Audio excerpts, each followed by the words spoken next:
This is Rebecca Lowe, or Rebecca Lua if you listen to Suboptimal Radio, and you are listening to Men in Blazers on the NBC Sports Network. It's unbelievable! Welcome to After the Pies, presented by Real Mini Cooper, the man behind us, Rog, writer and producer, responsible for some of the most acclaimed television of the last 20 years, The Wire, Homicide, Treme, and Generation Kill. His new miniseries, Show Me a Hero, is now on HBO Sundays at 9 p.m. We welcome to the Panic Room Mr. David Simon. David, welcome. Thanks for having me. An honor to have you here. Absolutely and completely. You are the man who made us think differently about television.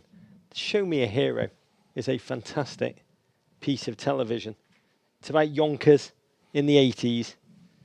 The most deflating thing I've read about the series is that the incident that it portrays, which you should describe, is actually happening still today. Yeah. A couple of towns up. Tarrytown. Yeah. Westchester County, it's still the fight's on. This is about building a very small amount of scattered site low-income housing on the white side of town after it had been ruled by a judge and upheld by an appeals court that they had used all their federal housing money to hyper-segregate their city. And so here comes this very modest moment of building 200 units of low-income housing in a city that's 200,000 people. And it just blew up Yonkers. It blew it up for a number of years. This is in 1987, 1988. Yeah, I mean, the case went from 79 to 2007 before it was completely settled, but the worst years for it were late 80s, early 90s. And the thing I love about it is just how you find an incredible depth in the ordinariness. It's kind of my problem in TV. I've reveled in ordinariness. You know? What was it attracts you to the heroism of otherwise unrecognized acts? I mean, the residents, the community leaders, you're right in there. Well, Lisa Belkin wrote a book, New York Times reporter at the time, Lisa Belkin. She wrote a book about it, and she really captured this friction point in society, which is just permanent in America. I hate to say that. I want to believe it at some point it won't be true, but that same fight in my city, in Baltimore, in Dallas, in Chicago, wherever they try to edge out the absolute hyper-segregation of a city, things fall apart. Things fall apart politically. There's no consensus, and she got that in the book. So, having been shown the book, I wanted to do it. I think we optioned it 14 years ago. But here's the good news: since my country's racial dynamic never changes, 14 years later, the book is yeah, exactly.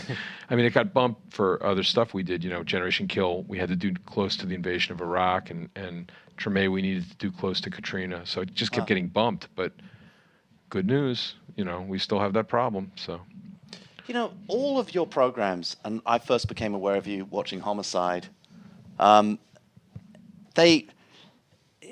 It's interesting to me that they sit on this sort of axis between journalism, and obviously television is known as the small box, the small screen, probably in the arts, probably the least respected of any of the screens. It's seen as an entertainment medium. I know by me, certainly. Yeah, but it's seen as the least respected. And yet, where do you see your responsibility in that axis between journalism and entertainment? And do you think that what you're doing is entertainment, or do you think it's journalism? What is it? It's definitely not journalism. I mean, I used to do journalism, and you don't get to make stuff up.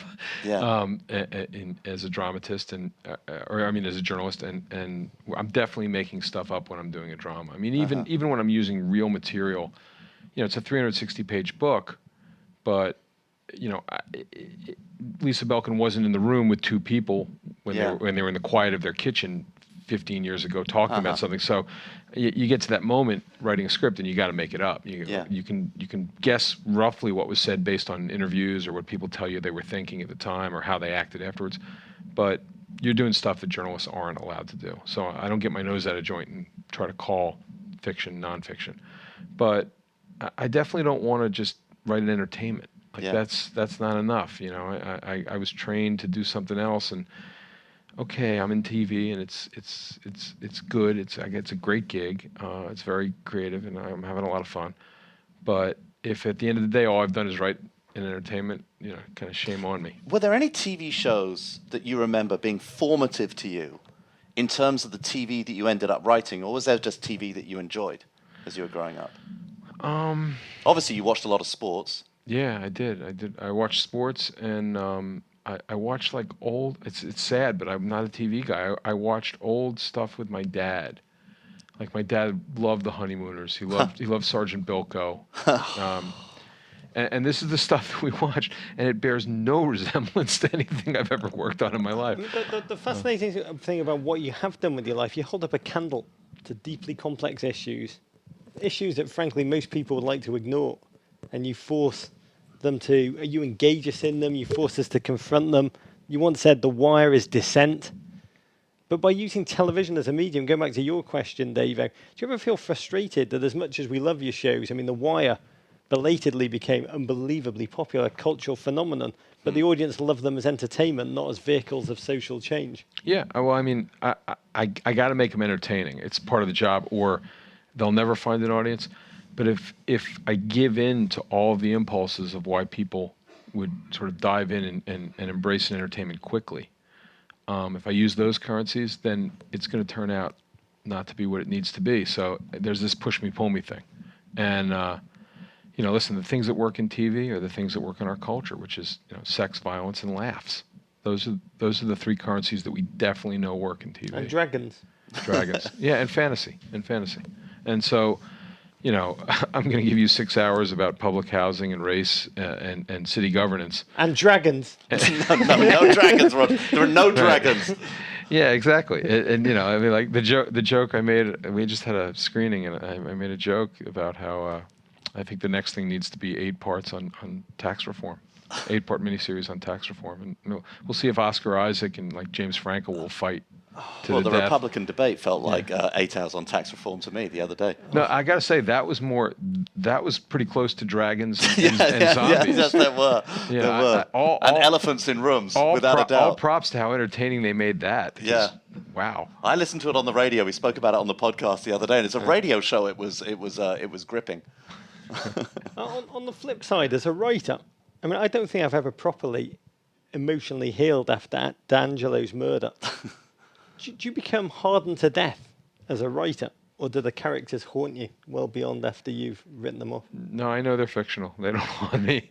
I get haunted by the usual things that everybody does, which is sort of real people. I'm more bothered by the people I met in my books, who are no longer with us. They're real to me, and there have been moments where I felt really bad for an actor because they were coming to terms with the death of their characters. It's more emotional for them. That's so funny. Yeah, you've had to tell a lot of actors that they're about to lose their jobs. Yeah, and I usually have a standard speech, which is good news, bad news. Bad news is this is it for you. You're going out in this episode. Good news is we wrote you a really good death scene. Oh, Michael Jordan is a great example of that. Ended up being fantastic in Friday Night Lights. Got to show his chops on The Wire, and he's ended up having an amazing career. The best comment from any actor was Larry Gilliard, who played D'Angelo, and he said, this is a character who in his mid-20s in the story is strangled to death after coming to a moral realization about who he is and what he's, the life that he needs to lead and how he hasn't led that life, and he's strangled to death in prison. And he said, "There's so much more to say with my character. Why?" And I was like, "You're 26 and you're being strangled to death in prison after having, that's the point. That's exactly right." It's true. It's always the moral realizations that kill you. It was it's like Larry, use that, man. Like, for the 2 hours left you have in the show, use that. But it was that moment of like he was arguing for more life. He was literally arguing for a second chance. Yeah, be present in that moment. I always argue with Davo for more life. Yeah, without a doubt. The actors on your show, McNulty, Bunk, Kima Greggs, I mean, they loom so large in our imagination. But when you talk to actors, they often, they'll say, it's just a gig, moving on, next gig. Was there something special for you with the talent on The Wire? Are you like in touch, say, with Dominic West on a regular basis, or does these things move on and just junkies like us keep? I would love to see more of him. I've seen a little bit of him when I've gone to the UK. And we exchange emails now and then. I'd love to. We almost did a great cameo on Treme, where if he could have made it to New Orleans, because he and Wendell are good friends, but it didn't work out. Well, you do work with the same actors again and again, though. You work with them on one series, then you work with them again. You've worked with a lot of British actors. You've worked with a lot of New York stage actors. Very few sort of known Hollywood stars. Yeah, I flipped that around on Show Me a Hero. I figured at 6 hours on public housing, maybe a couple of name actors might help. That will help. But generally, if we find somebody who is who sort of gets what we're doing, it's hard not to go back to them for more work. You're going to get, you know what you're getting, and you know that it's well within their range, and what they're going to deliver is right for the story. But it's always fun to work with new people too. Every project picks up new people, and we better get Brad Pitt for the tax law project. Yeah, exactly. But, I mean, it's not just the actors. The Wire, the writers' room. The majority of the writers weren't from television. They were journalists, novelists, playwrights. What does that say about the state of television? Well, that there is a formula, and that when we would get sort of spec scripts coming in, even after The Wire was established and a lot of people wanted to write for it, we'd get the spec scripts that were either NYPD Blue or Homicide, or which were the sort of antecedents, or we'd get somebody trying to write in the voice of The Wire, and you would see the seams. Like, there's such a logic to how a television franchise is put together that you would see, like, you could almost see where the stitching was.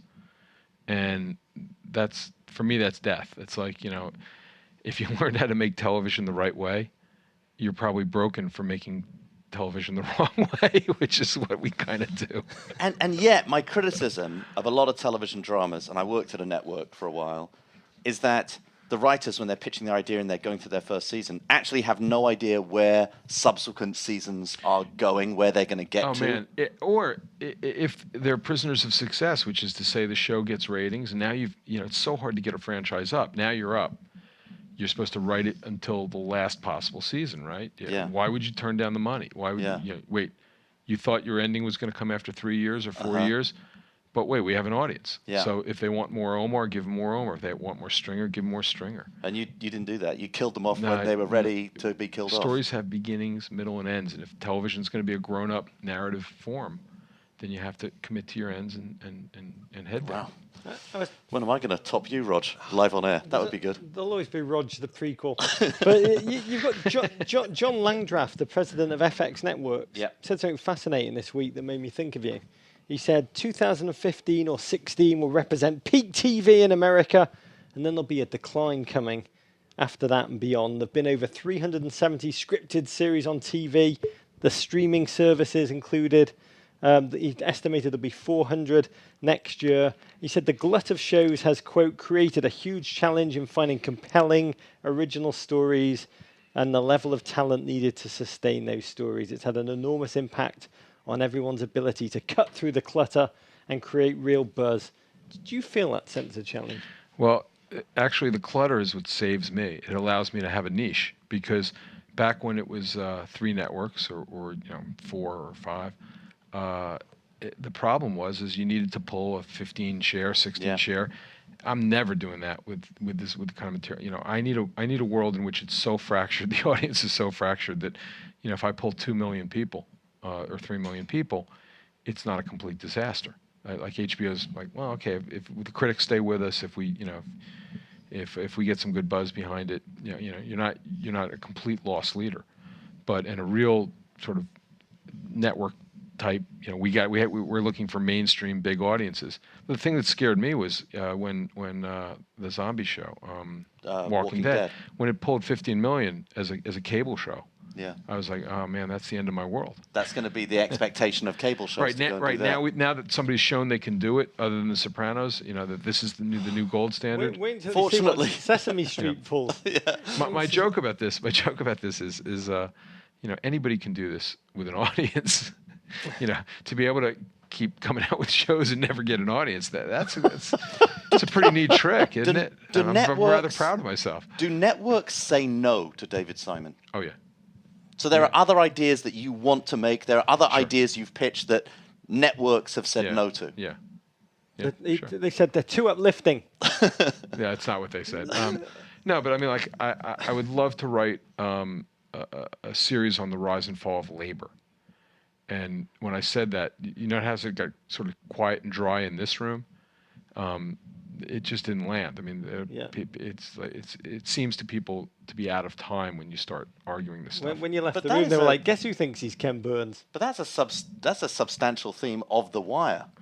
Right, but I wanted to be more explicit about sort of the decline of unions and what it means, and do so in a way that sort of was historical. And so it's an expensive show because it's historical. You know, you're going back into the 20s and 30s and different locations and stuff. And you know, we had a history of the CIA piece where we wrote the scripts and they're really smart. And but it's a scary, you know, it's 1945 to 2001, and it's all over the world, and you can, you know, the cha-ching, you know, it's a budget that I've never had the numbers to justify that kind of money. And that one's sort of fallow right now, although I think the BBC is actually going to put it in turnaround, and maybe the BBC is going to help us make that one. By the way, Publicly funded. I mean, on this topic, does thinking about what makes a series right for binge viewing, does that change the way or even distort the way that you go about your business? Yeah, maybe a little bit, in that I think we made a television show that would have been real problematic without DVDs and box sets and then downloading. The Wire's, you know, a lot of these shows are much better if you watch 2 or 3 and then. Yeah, I'm not saying you that's got to watch. You don't have interesting. to sit there for 12 hours, but you know, if you get a chunk of it when you can, people will get to the end.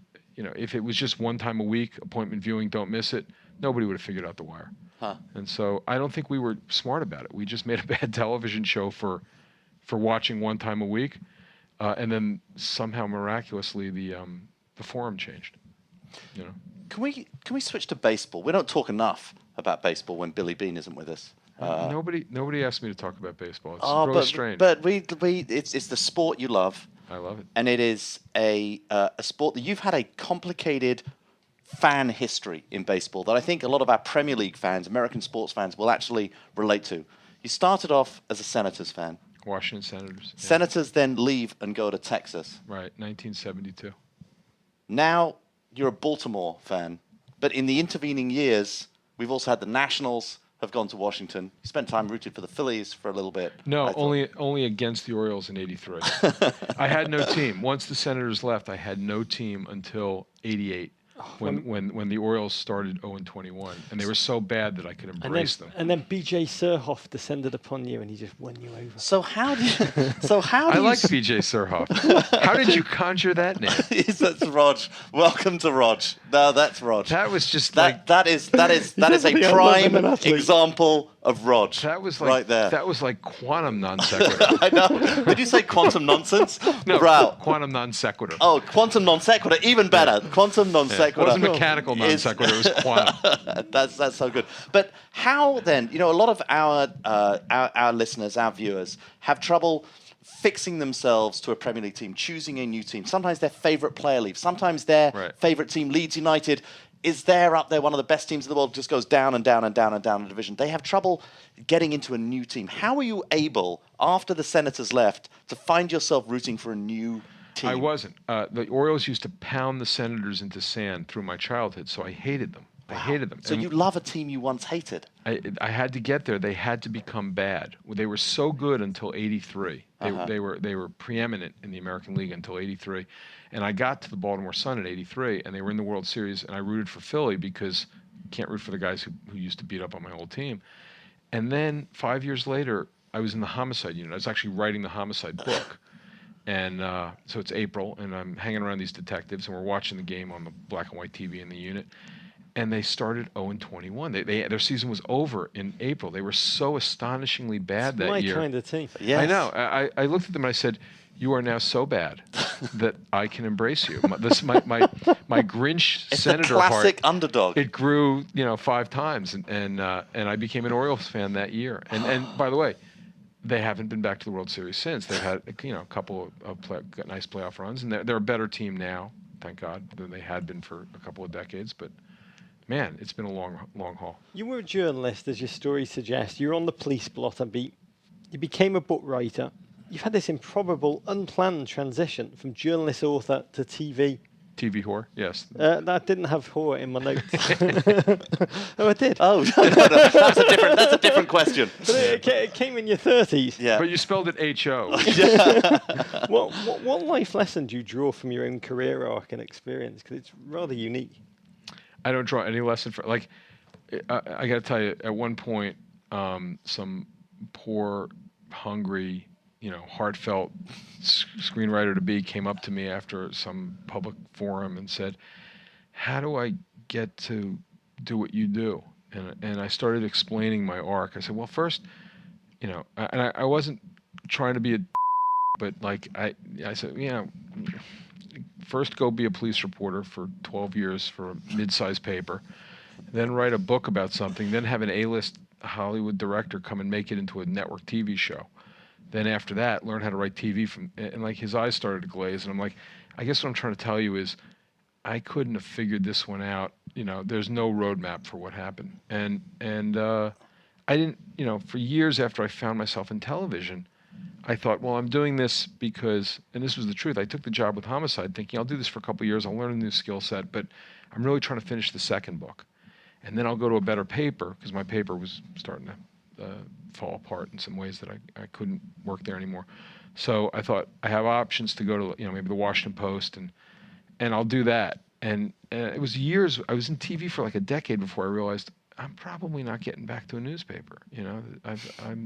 I'm probably not going back. I was 3 years into The Wire when I had to stop calling myself a newspaperman. Well, are the moments, you're a very modest man, a very humble man. Oh yeah, that's... Just compared to Rog. Thank you.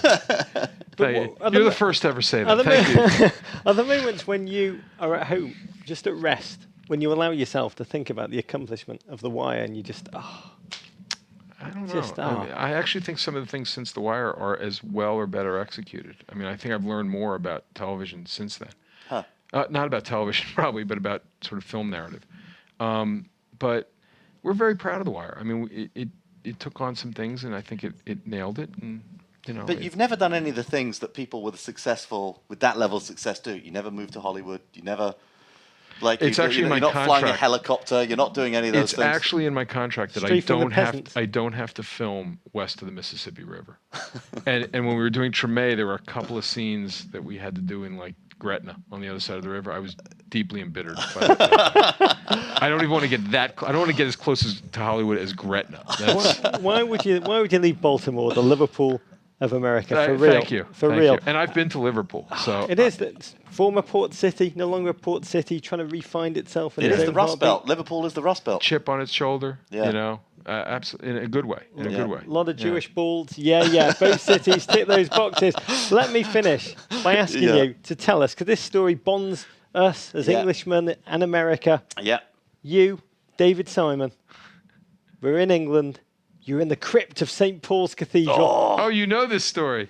The War of 1812. The War of 1812. You saw that. You tell us the story, because this sums up. We love the War of 1812. I don't understand the world and I don't understand life, but this story somehow seems to have the secret. I will tell this story so happily that you got this. That you are good. You are good. What was it? Quantum non sequitur. You are that humble. was it. Quantum non sequitur. My favorite thing ever. Yeah. He's very good. Yeah, he is. Okay, so I'm in my 20s. It's my first trip to London, and I take the tour of St. Paul's, and we're down in the crypt, and it's this little elfin man who is like so perfectly British. He was all the words that you say that have two meanings, like brilliant. Brilliant can either mean brilliant, or it can mean the opposite of brilliant. It can mean shut up. Yeah. It does mean shut up in England a lot. Brilliant. Yeah, shut up. I didn't know it had the first meaning. We never knew it meant good. Yeah. So, I guess everyone's just been telling me to shut up the whole time. Exactly. Sometimes I thought they really thought it was brilliant.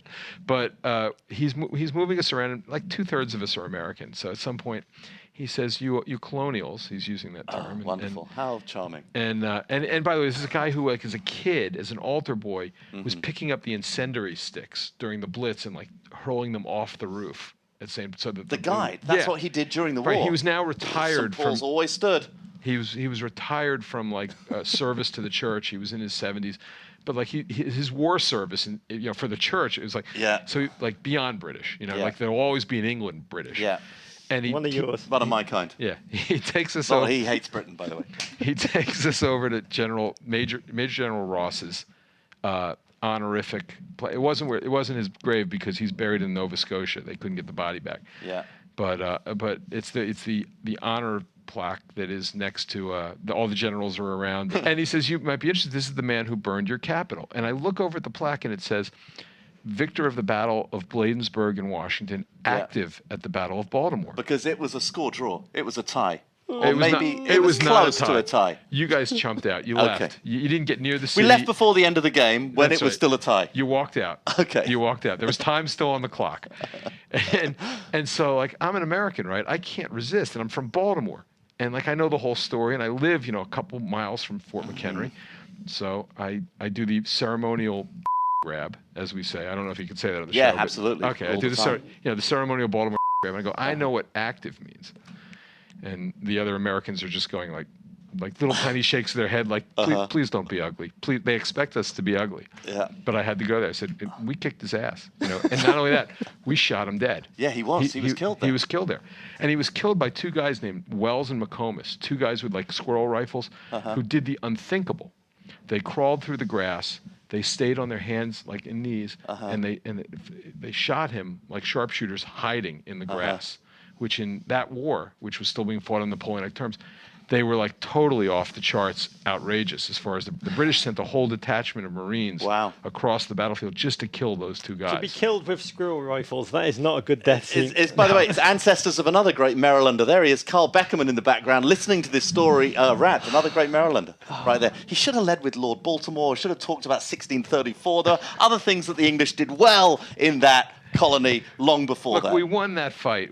That was an ugly war. It was a bad war on our part. It was a bad war for everybody. It was a bad war for everybody. You got a national anthem. Francis Scott Key, another Marylander, wrote. Terrible national I anthem. love that national anthem. It's so really? much better than our one. God Save the Queen. The American national anthem is fantastic compared to that. Really? There are some other goods. We like the you understand Japanese national anthem. the tune is a British drinking Yeah, song. no, we understand that. We understand We that. took but one the of your words are pub good. songs. Yeah, well, we love. Well, what's it? God Save the Queen's a pretty good pub song as well. It's been a pleasure having you here, Dave. more This has than been that. A lot of amazing. fun. So good. This is the best. This is the best on my whole pimp run for this miniseries. This is the best thing I've done. This is so much fun. To balls To bald power. and being active in the War of Baltimore. Yeah, and quantum non sequiturs.